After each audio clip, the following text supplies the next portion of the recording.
Kumarghat block এলাকার ৩৫টি পঞ্চায়েতে বিগত দিনের কাজকর্ম, চলমান বিভিন্ন প্রকল্প এবং গ্রামীণ উন্নয়নের গতিবিধি নিয়ে পর্যালোচনা বৈঠক অনুষ্ঠিত হয় কুমারঘাট পঞ্চায়েত সমিতির কনফারেন্স হলে। এই পর্যালোচনা বৈঠকে উপস্থিত ছিলেন মন্ত্রী সুধাংশু দাস, জেলা পরিষদের সভাধিপতি অমলেন্দু দাস, কুমারঘাট ব্লকের বিডিও সুশান্ত দত্ত, পঞ্চায়েত সমিতির চেয়ারপারসন সুমতি দাস এবং ভাইস চেয়ারম্যান শঙ্কর দেব, পঞ্চায়েত সচিব ও জনপ্রতিনিধিরা। বৈঠকে মন্ত্রী সুধাংশু দাস গ্রামীণ উন্নয়নের স্বচ্ছতা ও গুণমান বজায় রাখার উপর বিশেষ গুরুত্ব আরোপ করেন। এছাড়াও কুমারঘাট ব্লক এলাকার ড্রেনেজ প্রকল্প ও ভারত সরকারের অনুমোদিত জি রামজি প্রকল্পের কাজের বিষয় নিয়েও আলোচনা হয় এই বৈঠকে। মন্ত্রী সুধাংশু দাস সংবাদ মাধ্যমের মুখোমুখি হয়ে এই দিনের পর্যালোচনা বৈঠকের বিষয়ে বিস্তারিত জানান।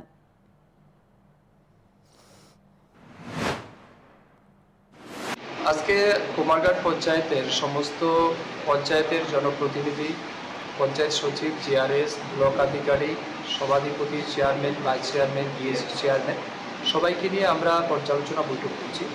এই পর্যালোচনা বৈঠকের মূল উদ্দেশ্য হচ্ছে ভারত সরকারের পক্ষ থেকে জি রামজি চালু করা হয়েছে প্রতিটি গ্রামে। এই কাজগুলিকে কত দ্রুত মানুষের কাছে পৌঁছে দেওয়া যায় এবং ভারত সরকার মাননীয় প্রধানমন্ত্রীর নেতৃত্বে যে টার্গেট দিয়েছে 125 দিন মানুষকে কাজ দেওয়া, সেটাকে সুনিশ্চিত করা, এই উদ্দেশ্য নিয়ে আজকের মিটিং। তার সাথে সাথে মাননীয় মুখ্যমন্ত্রীর যে নেতৃত্বে এই ব্লক এলাকায় যে সমস্ত চলমান কাজগুলি রয়েছে তার কি প্রগ্রেস রয়েছে এগুলিও কিছুটা জানা